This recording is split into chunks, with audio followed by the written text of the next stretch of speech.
I mean, Chuck Billy comes from this era of, damn near poser in his early bands.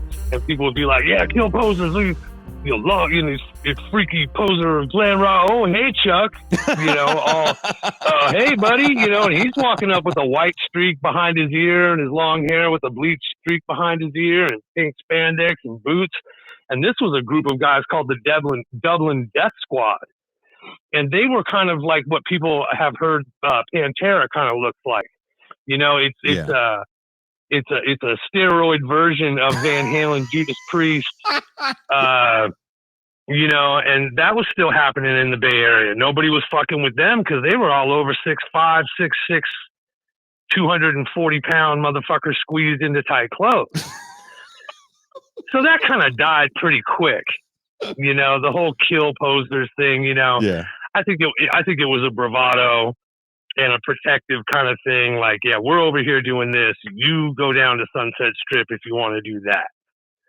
And there was still a very strong kind of glam rock, sleaze rock kind of thing going on at the Omni and stuff, where that scene was still, Vane and Babylon AD and, Mad Anthony. You still had these, curly permed haired kind of guys playing the same venues we were playing. And Laws Rocket was still dressing up. Really? Were they more of a glam band when they started? Well, it's that souped up glam, though. It's bred down from Maiden, Priest, Van Halen. You feel me? It's a little bit like like I said, people see what Pantera kind of looked at. They were still tough guys. They were still, they weren't wafy, skinny. These were the dudes. These were dudes kind of still looking like that. Well, let me ask you this about that scene, because there is years for glam where I think it does kind of break through and becomes its own thing. And I think all these monikers we put on stuff have, not all, but a lot of them have more to do with visual aesthetics opposed to sonic quality, right? Because glam can be all over the board. To your point about bands like Cinderella, I think when you listen to bands like Cinderella or even LA Guns, who for some reason gets lumped into the glam stuff, and I don't know why. That's more to me hard rock, blues influenced rock and roll with a lot more distortion. And they're using the instruments of the era, kind of like you can put a Toto record in from 79 or whenever Georgie Porgy comes out, which is one of I dig that tune, and it's definitely going to sound different than the 80s Toto, but a lot of that 80s Toto has a lot more to do with like everybody needs a gated snare, and this is what studios sound like in 1982 and 84. And I think some of that music does suffer from that, but do you think that what we call glam doesn't really blow up until 87, 88, or were you seeing it blow up in 86? Well, see, for me, glam is already kind of dead by then. Okay. Because I'm looking at glam in my eyes. You got to remember, I saw Led Zeppelin in 77. I saw The Who in 73. My mom took me to all kinds of stuff, right? So if we're talking glam to me, we're talking T-Rex. Gotcha. We're talking New York Dolls. Gotcha. We're talking Hanoi Rocks. We're talking, even Aerosmith.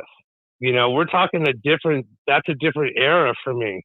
What I think happened is a lot of these bands came out, and they came out under record labels who had A&R guys who have now become record execs, who are seeing and hearing these sounds come out of these bands, and they're hearkening them to the bands I just mentioned, right? So a lot of these bands didn't even really look like what we saw them portrayed as on MTV when they got their big breaks, because a lot of these bands had clothing racks pushed up to them.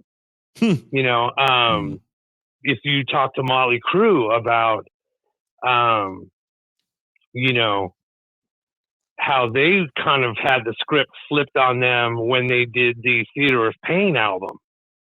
You got to dress this way. We sunk a lot of money into you, kind of stuff. That's when you had that real record label oppressive on top of you. We just gave you a lot of money. Put these on. Here's your hairdresser. Because if you look at early Motley Crue, there's some kind of like Asian superhero thing going on with their clothing. Yeah. It's not all lacy and it's duct tape on the legs, tore up, weird thing on the shoulder. It's far more aggressive than what it becomes like in the Theater of Pain era. Yes.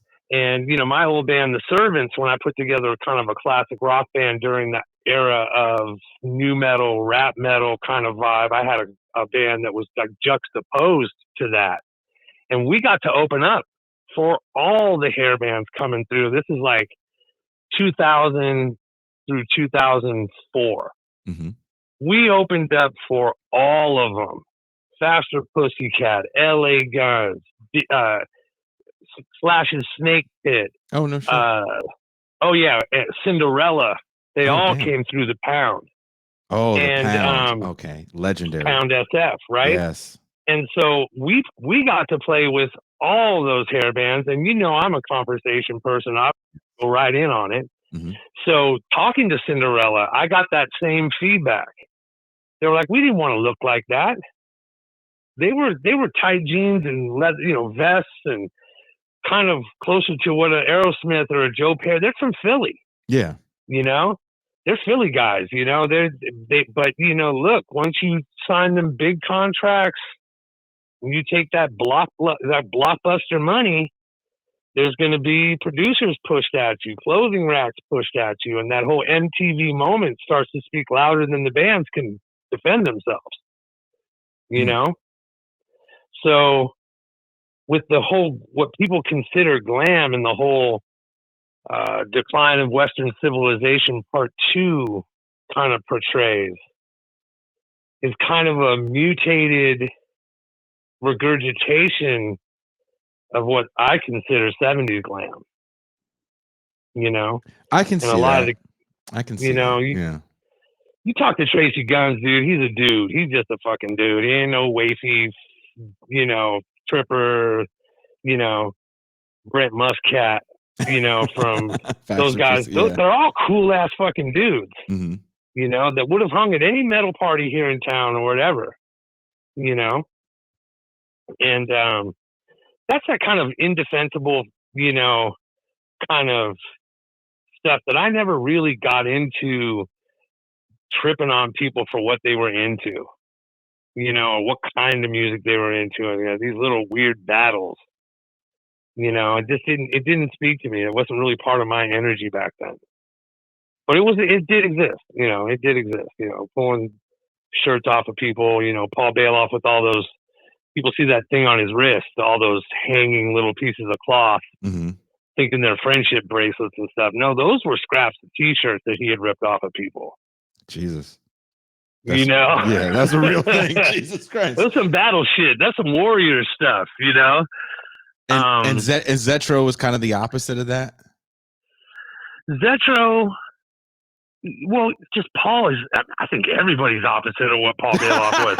He's an absolute mutation, not made for reproduction. I mean, there's nothing like a Paul Bailoff. Paul was absolutely unique in his fire and his veracity and his ability to get your goat and cause a reaction and get a reaction. Yeah, that's some magic right there. Paul was some absolute magic, And then